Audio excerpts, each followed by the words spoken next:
Come on in. Okay, so this is the NORCHAR Pittsford office, brand new, and I want to give you an office tour 2020. So right over here, you're going to see Wilbur's brother, twin brother. We call him Wilbur too, but if you have any name suggestions, please tell us.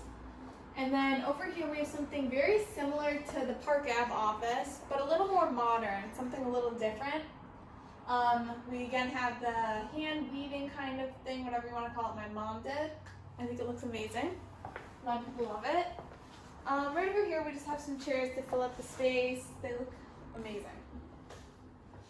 So this is one of our conference rooms, or somewhere that realtors can meet with their clients.